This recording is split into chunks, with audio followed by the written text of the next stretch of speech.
Welcome to Short Coverlet. I'm Adrian Fort. And I'm Dalton Gentry. We're here for an hour of variety. A little variety hour.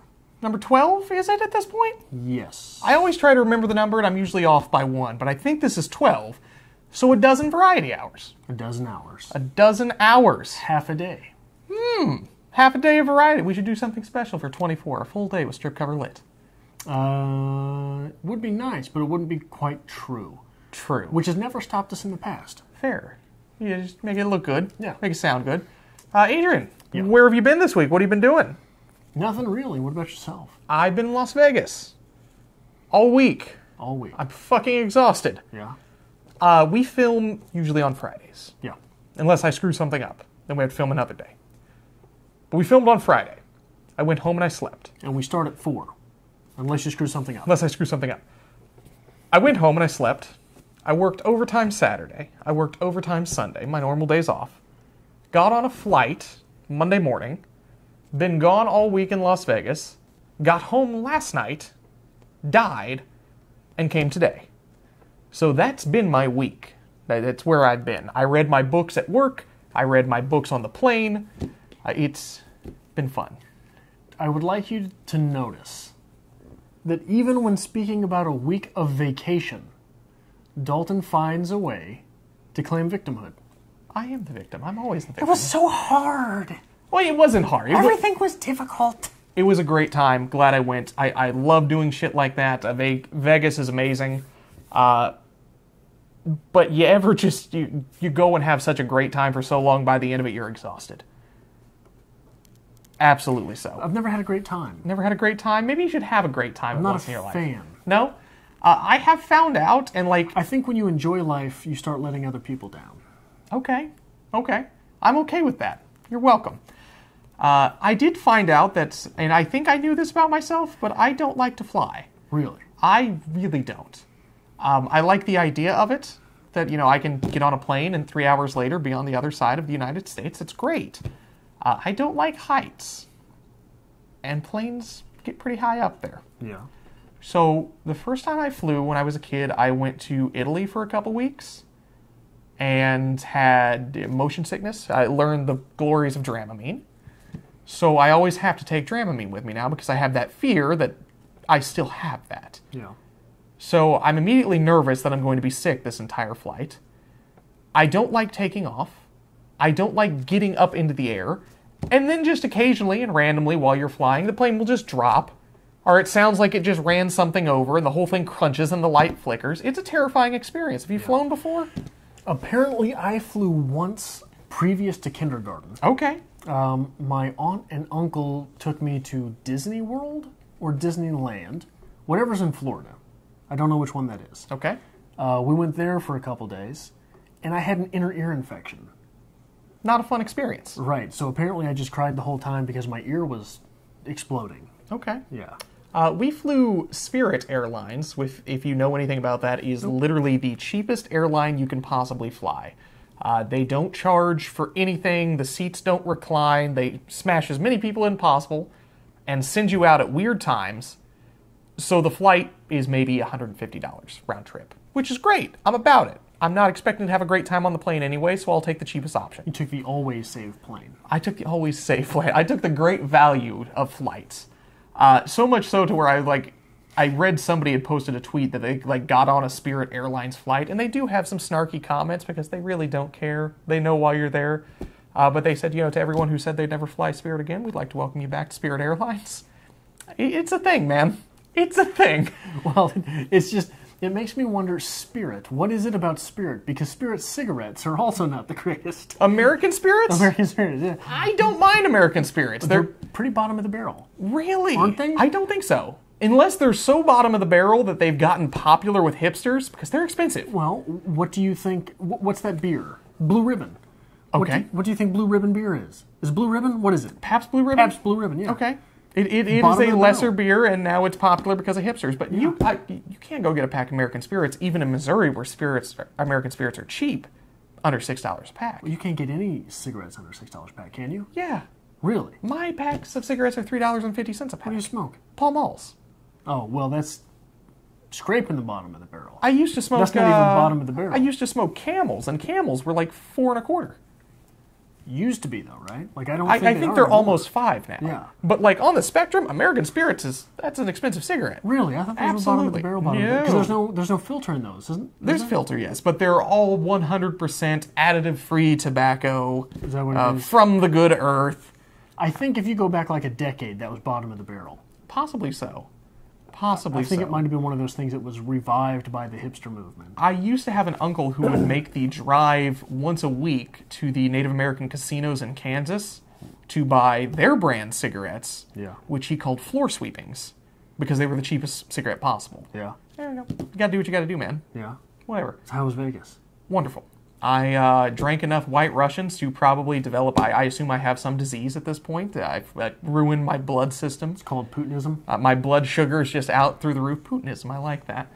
But no, we had a great time. Did a lot of drinking, did a lot of sightseeing, saw all the stereotypical sights you're supposed to see in Vegas. What are those? We saw the fountains at the Bellagio. We missed the volcano at the Mirage because they've cut back on times. Even Vegas is cutting back. Vegas is cutting back. We drove past Trump Tower and didn't acknowledge it. Went down to Fremont Street, did the whole old Vegas experience. Yeah. Went up in the High Roller, that is the largest, I think, freestanding, basically Ferris wheel in the world now. Taller than the London Eye. And that was horrific.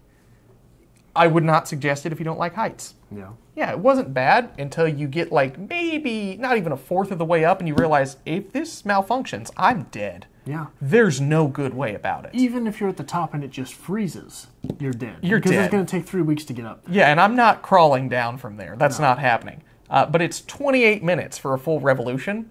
Really? And like, I'm not even going to say a fourth of the way up. When I'm a good 100 feet off the ground, I immediately like back away from the window because it's all glass, like observation. I'm like, nope, standing in the center of the room. I feel safer here. Not doing it, man. Yeah. Not doing it. Not my thing. Then why do you do it? Oh, the significant other wanted to do it. Okay. It's something that was important to her. She enjoys things like that. So we did it. We compromised. I spent more time in casinos than I rightfully should have. Therefore, she gave me that. I will go on the Heights death trap with you. Yeah. How many people have died on it, do you know? None, actually. It was only built a couple years ago. But like as soon as we got down and I felt safe, I'm like, I looked over and said, you realize the first time that thing malfunctions, national news. Because there's no good way about it. You either have to crawl out and figure out how to get down, or it malfunctions to the point that it falls. And that's worse. Well, I don't think that'd be malfunction. Like, it's not going to malfunction and tip over, simply because of the way it's built. Like, it could absolutely tip over. Yeah. I mean, some natural event or something like that. But if it malfunctions, you have to believe that it's either going to stop or start going really fast. I think really fast is the worst of the two. I mean, at least if it stops, you can just wait it out. Well, if it starts going really fast, suicide would probably be a much easier option. What are you going to do at that point? You're locked in an enclosure. You can kick that open. Oh, no. I don't want to imagine. The ride itself might kill you before the starvation point. So we also did something that is hipster-esque, yes. Oh, well, yeah, of course. But I think you may have actually enjoyed it. What's that? We went axe throwing. Yeah? Yeah. You are a man who keeps just an uncomfortable amount of axes around your A house. single axe. Yeah, like I said, an uncomfortable amount of axes around your house. Multiple machete. Okay. But we went and we did some axe throwing, which apparently is a popular thing all of a sudden. Among hipsters. Yes, there's one in Kansas City. I've been there, and we were just there very briefly, but this one was wonderful.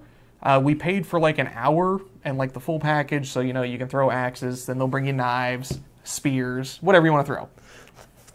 The full package knife throwing? The full package of axe throwing. What do you mean the full package? It's the Rolls Royce of axe throwing.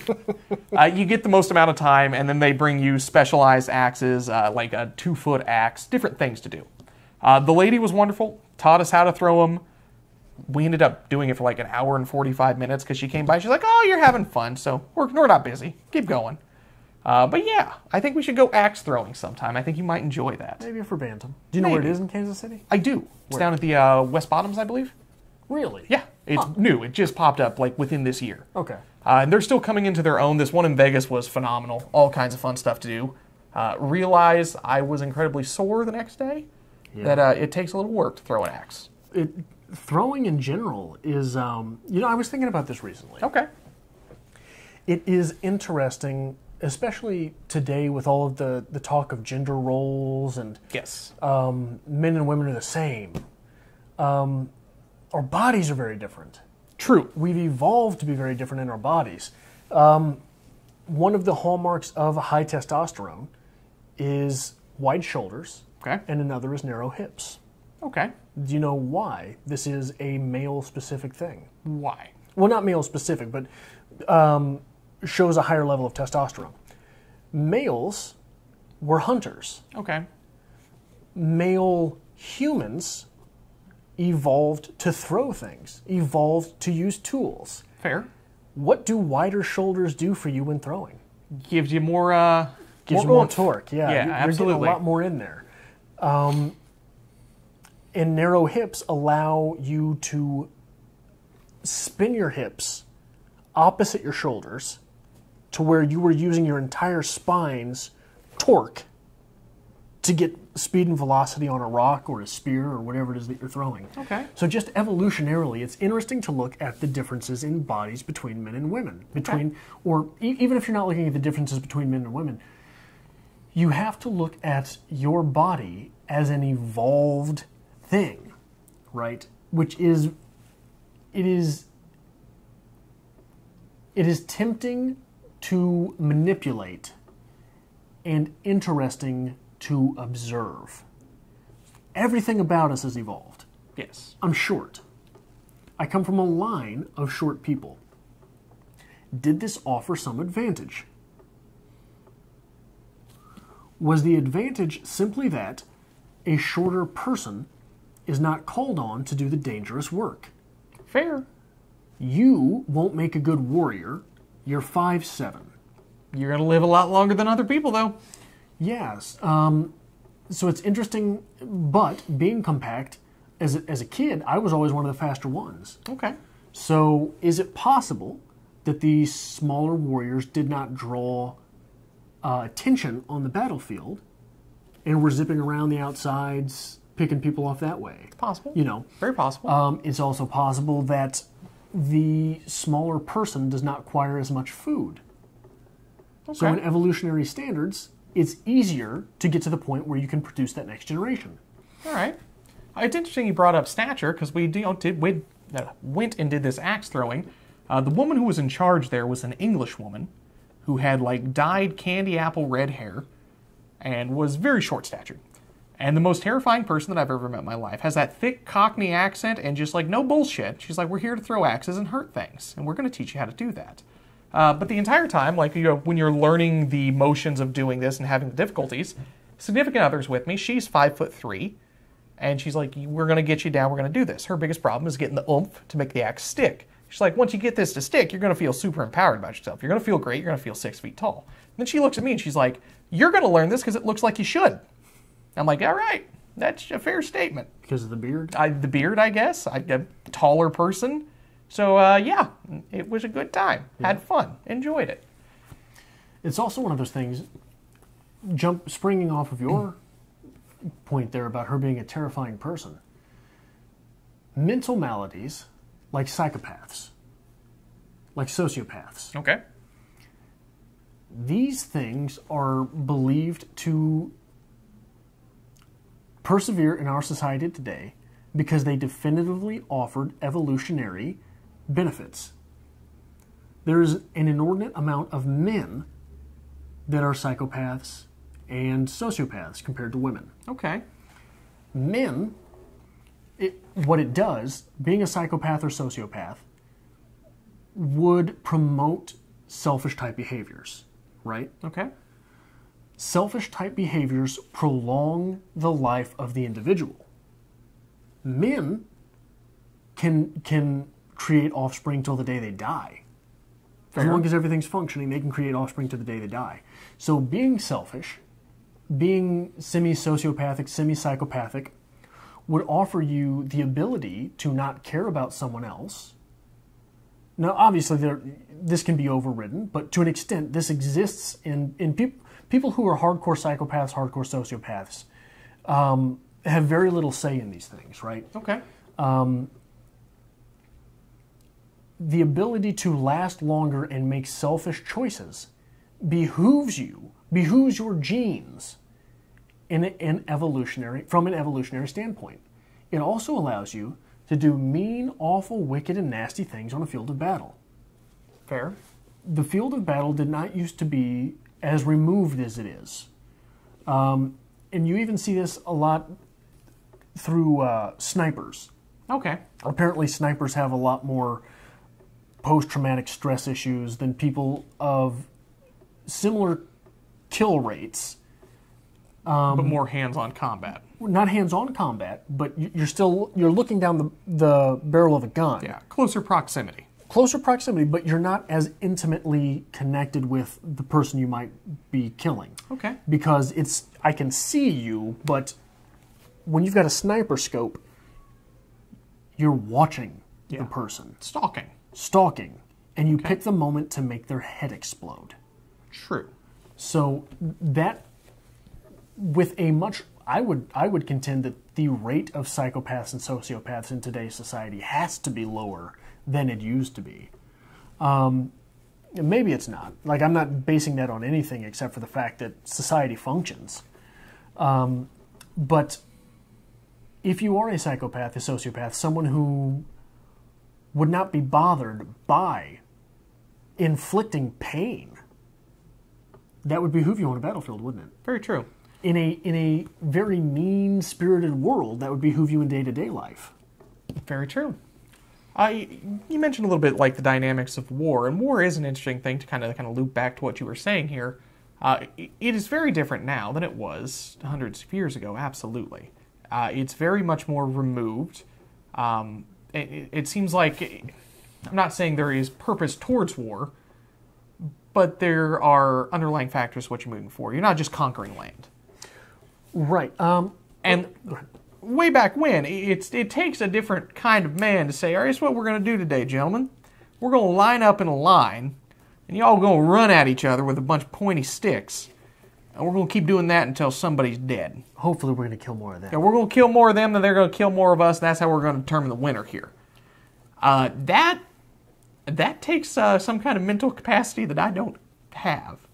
I don't think I could do that. The interesting thing about that is that form of war, I was listening to a lot of lectures on YouTube this past week. Mm-hmm. That form of war, hey, we're going to go take that guy's land.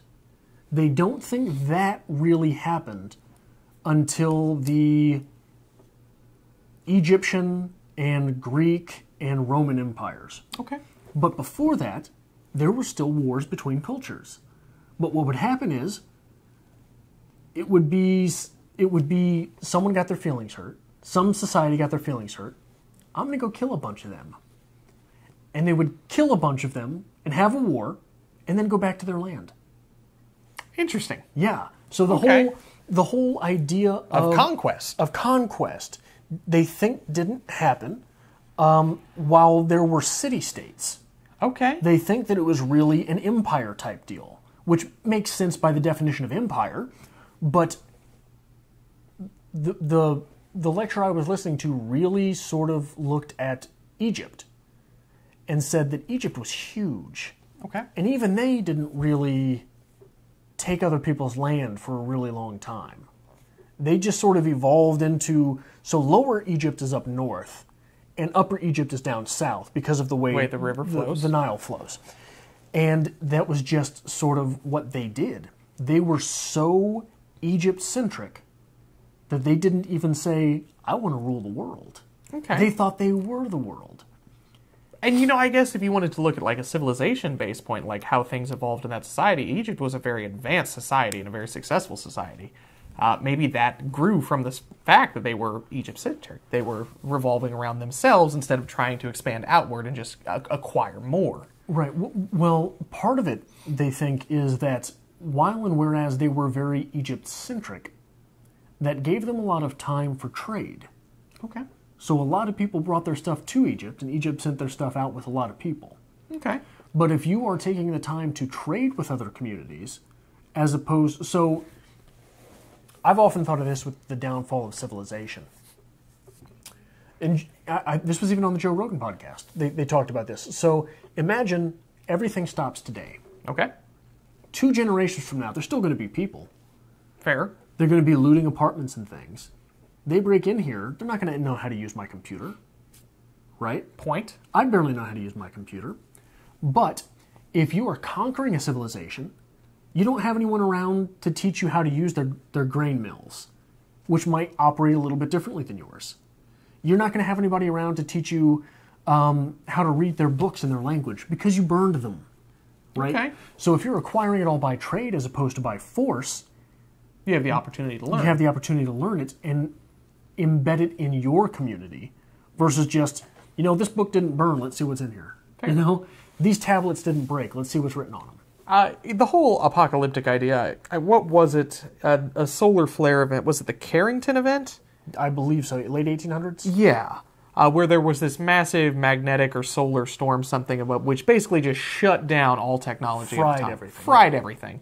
And it has been implied that, if that were to happen today, pure chaos. Yeah. Yeah. You obviously, you're a strange and exception to this, but you've got some precious metals laying around. You're probably going to want those. Yeah. Probably going to want those, because all that money that I've got in the bank right now, that's gone. No record. Sorry about that.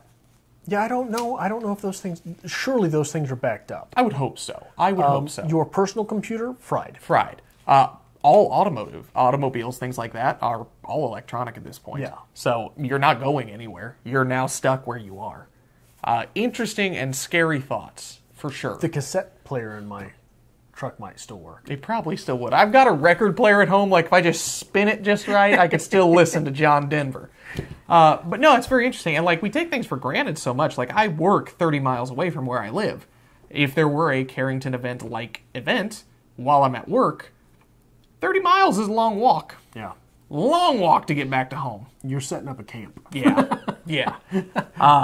Interesting. Very interesting. And I don't know. Yeah, that's scary to think about. So the book The Road, Yes. the inciting event is never specified. Yes. It's just the post-apocalypse, the surviving. I guess a lot of people, what they read into the text is that there was a volcanic event as well, and that's where the gray comes from. Everything's gray. As well as a Carrington event. So that none of the electronics or anything really work. That does not seem to make much sense to me, though, because if I remember correctly, they break into a supermarket, and aren't they rummaging through the coolers? With The Road, it's been a while, but I know they get cans. they always talk about cans. Okay, so maybe I'm mistaken. Maybe that would make sense. But Yeah. It is an interesting concept. It is. So we're at the will of so many circumstances outside of ourselves. True. That it is terrifying if you actually think about it. Even things like, you don't think about this, even your thumb drives in a Carrington event would be screwed. Mm-hmm. You would not have anything that's on them. You lose a lot. So have you ever heard of Göbekli Tepe? I know. 1995, I believe, or maybe it was the 60s it was discovered. Okay. But in the 90s they really started hunkering down and looking at it. It is again, going back to the Joe Rogan podcast, it is an archaeological site in the upper Middle East, I believe, which dates back 12,000 years. Okay. 12,000 years ago, we were still supposedly hunters and gatherers. Okay. We were not settling anywhere, let alone in large groups. And this is a site which is the size, I believe, of 3 football fields. It's good size. Yeah. Huge. Okay. And they think that, a lot of people think that what happened was there was some end-of-the-world event. The weird thing about Göbekli Tepe is that it was buried. Okay. Not by events, but carefully buried. People buried the site. And the thought is that it was a hunter-gatherer society that would use it like a rendezvous point, kind of. And the reason, and there were sculptures there, this huge, massive stones were moved, things that you don't see again until Egypt, the beginning of Egypt. So they think that what happened is there was a cataclysmic event which was the end of the Ice Age? I don't remember what it was. Some big water event that destroyed the civilization. And reset civilization. So that we don't see things again until 5,000 years later in Egypt. Interesting. Yeah. No, I've actually never heard anything about that. But, when you get into, like, history and things like that and, like, early civilization, it is very interesting. Because you said, like, a cataclysmic event, possibly a water event, could have buried it or, could have, like, ended it, not buried it. I mean, you have the mythos of Atlantis and something like that. I mean, it has to have come from somewhere. Well, it had and to have stemmed from something. all the major religions have a flood event. A flood event, yes, right. Absolutely. So that is interesting when you get into it. But man, just thinking about it, like, even now, I mean, like, if I say, Adrian, starting right now, we are going to drive in the middle of nowhere. You're allowed to take supplies that you have with you from your home, and we're just going to see how long, see who can outlast the other. It's going to be interesting. Well, and I think a lot of times ancient civilizations don't get the credit that they deserve because of the power of every day.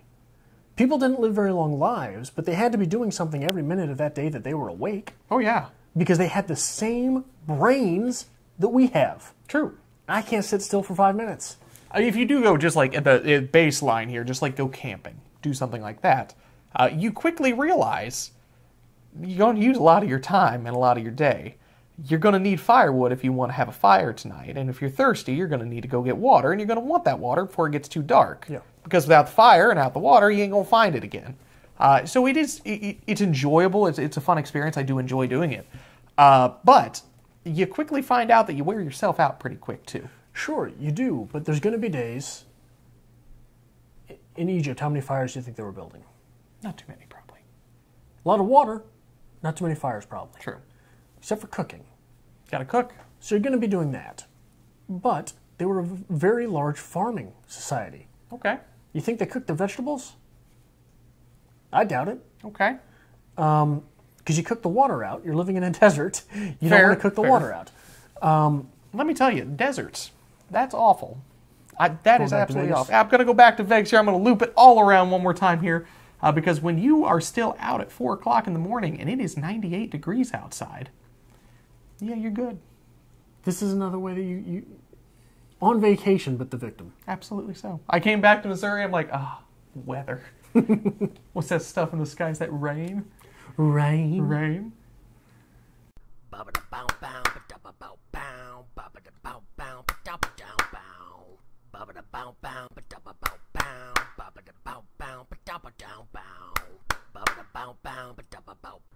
Dalton sucks.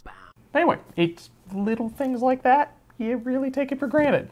I like going outside and just having a comfortable temperature. Talking about taken for granted, you took for granted that a book we're trying to read was going to be at your library, but it wasn't. Yes. You had to go to a what library? A private library. Yeah. Okay, so I went to the downtown library because it said that they had a copy of Shirley Jackson's Haunting on Hill House.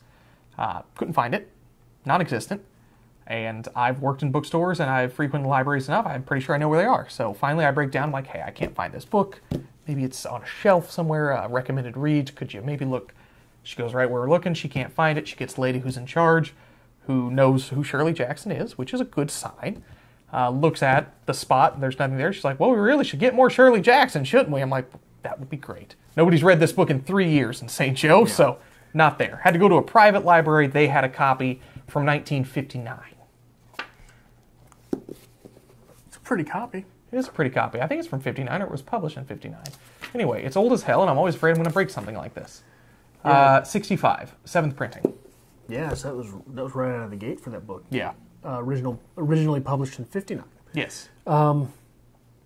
It's interesting because the library I frequent most often has about 1,000 Debbie Macomber books. Oh, yeah.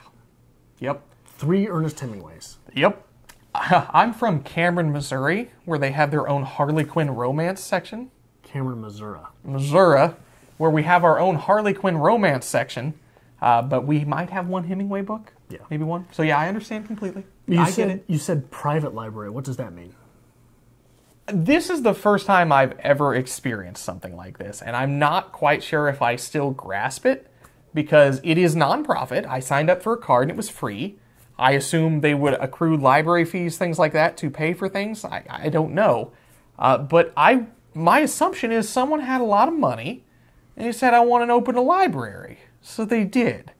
But it's not included with the public library. You have to have your own separate card. They have their own separate policies and everything. It was a weird experience, honestly. It's a business model. I'm not sure how that one's run, but most of them you pay a membership fee. Okay. And what it is it's a library in the classical sense, and in the classical sense, I mean the Victorian sense. Okay. It's a private library, but you're exposed. They have art there. Okay. They have quiet places set up, right, like you used to have in your house. Okay. So that is how most of them are run. I've always wanted to start one. Yeah. Have you ever wanted to start a business? A business or a library? A business. A private library is a business. Okay. Yeah, you always have that underlying thing of like you want to run your own business, you want it to be operational, things like that. What would you start? Make it on your own. I have no idea. Quite honestly, though, for the longest time, I thought I'd open a bar. Yeah. I really put a lot of thought into it. It's my atmosphere. It's what I enjoy doing. You can make damn good money if you know what you're doing. And you don't drink the profits. And you don't drink the profits. That's the issue. Because like every bar that fails, they either drink all the profits or their friends drink for free. Right. Or they just don't know the market. Like I've talked about it in St. Joe as well. St. Joseph does not have a college bar. There's not one centralized hub for the college students. Right. So if you opened a just Missouri Western Griffins themed bar and just did something gimmicky, like sold the slushies that are cheap to make, pizza, that college kids love, you could make damn good money. Absolutely. Why are we having this conversation? I feel like this is leading to something. Because the private library. I've always wanted to start a private library. I want to start a coffee house. I think that'd be good. I worked at a coffee house for a while, and like it's not a bad life.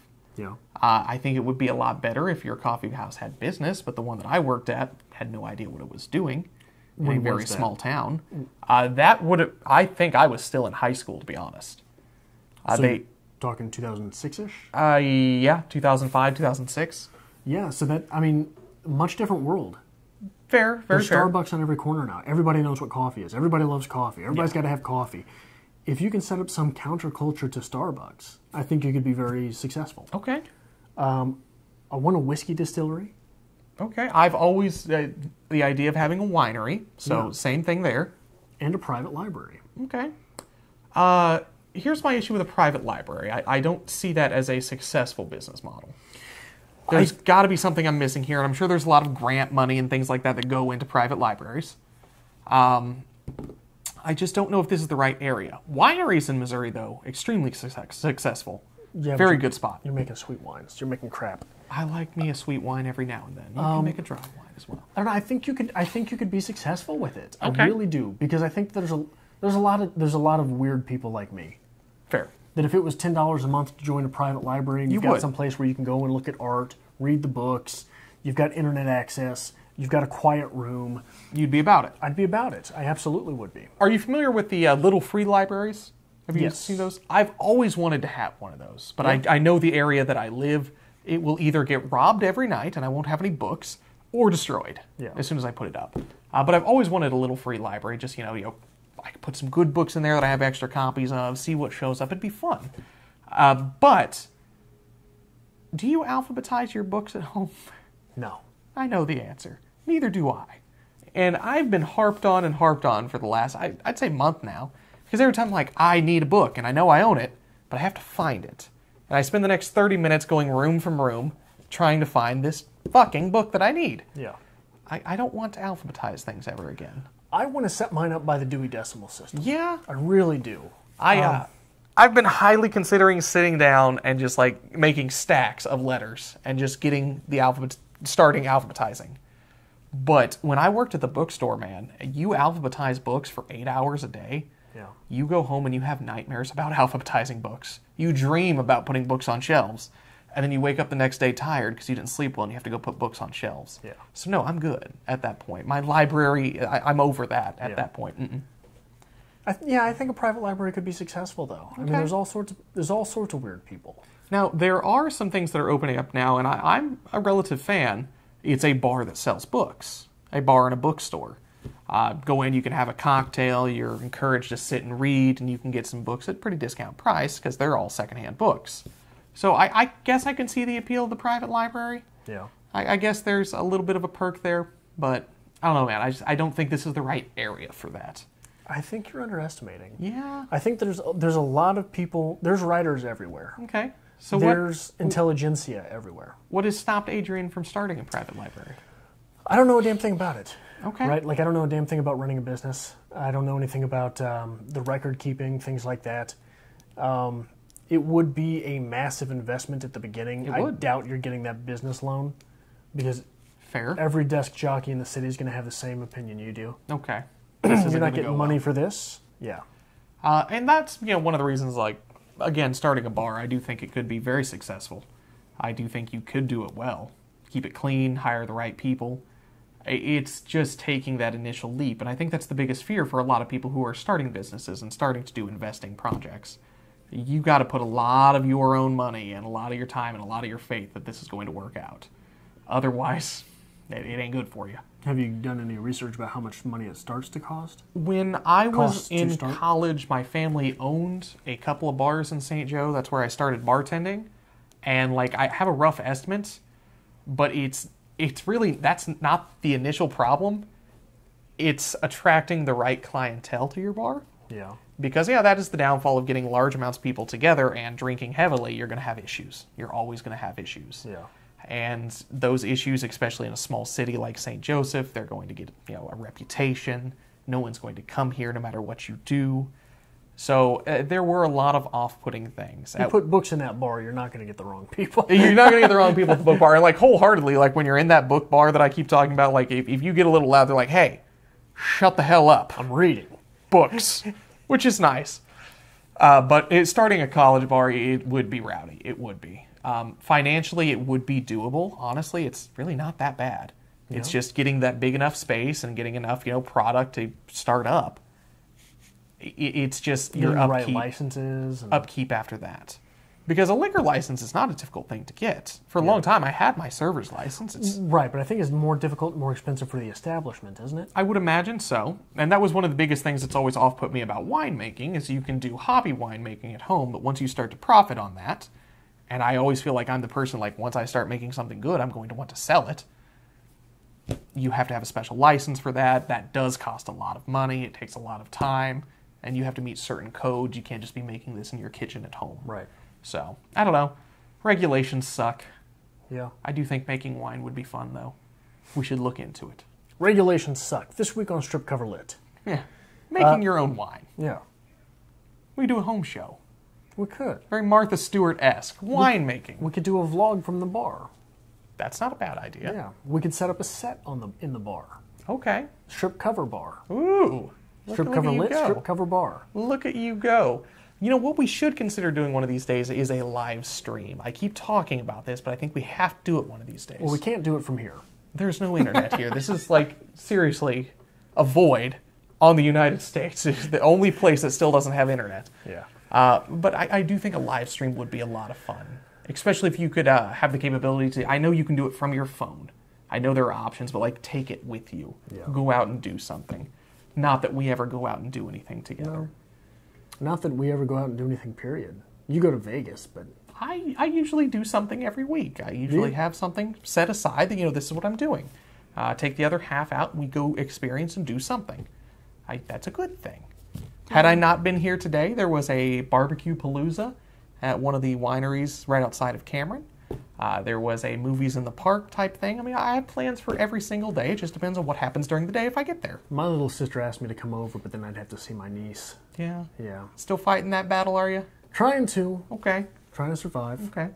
Wholeheartedly, I believe tonight, once I'm finished here, I'm having a couple friends over just to play board games and have a couple beers. There you go. Socializing. We'll teach you how to do that one of these days.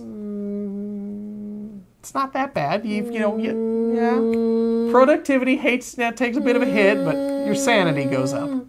Oh, I don't think it does. I think it does. Did I talk about this last week? I think I figured out how to trigger a manic event in myself. No. I so got called into work. Okay.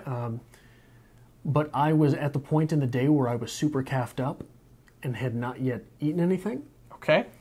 So, and like, I don't want to speak about this like I know anything about it. I've never been diagnosed as anything or have anything, been diagnosed as suffering from anything. I don't know. I don't know the terms.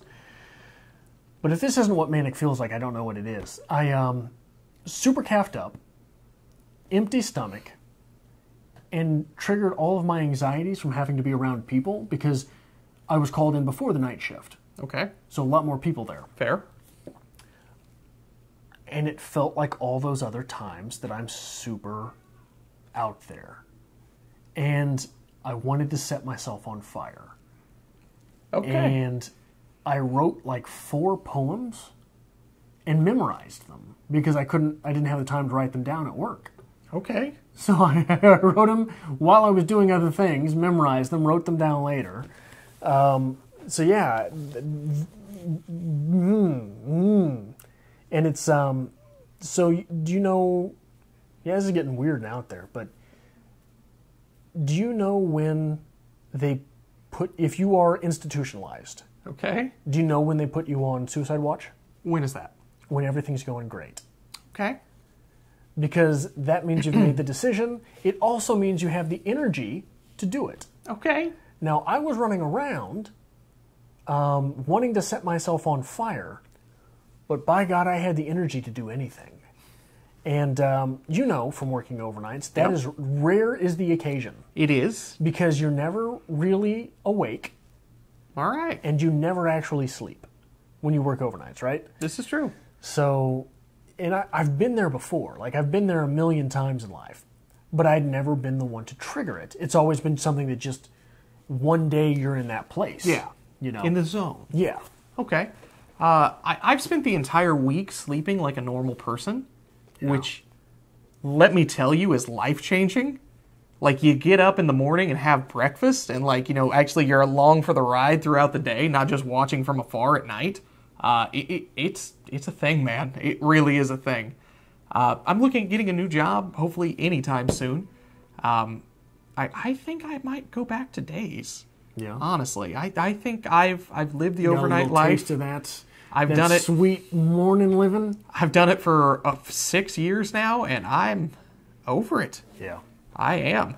But yeah, it is nice, and like I'm not one to even want to get up early. I enjoy sleeping in, but damn, that ain't bad. And you know, also you walk downstairs and like people just start handing you cocktails, and like the world is right in front of you. You can have anything you want in Vegas. Like, so maybe that had something to do with it. Like I woke up this morning, went upstairs and knocked on my roommate's door. I'm like, hey, Bloody Mary, get on it. Got the thirsties. White Russian on the double. Too many White Russians. Never drink a dozen White Russians a day. It's not good for you. No, it's not. I'm pretty sure I'm basically made of heavy whipping cream right now. I just feel like death. Were you ever not made of heavy whipping cream? Up until this week, no. Maybe just half and half up until this week. But right now, this week, whew, it's been rough. I think that's all we've got time for this week. All right. Variety hour. If you made it this far, maybe leave a like and subscribe if you have not. And that's all we have for this week. Maybe come back next week because we're gonna do it again. It's a beautiful end card. Thank you. We're gonna do it again next week. We're gonna talk about all of it again. Probably the same stuff. We're gonna do it again next week.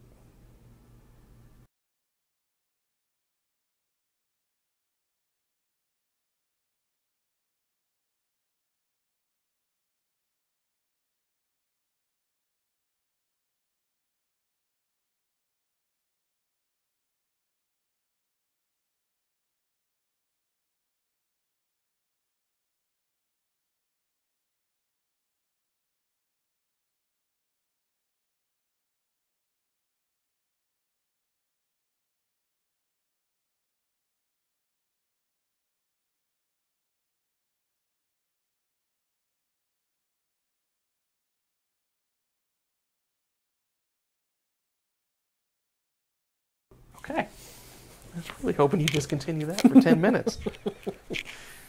Well, I think we might.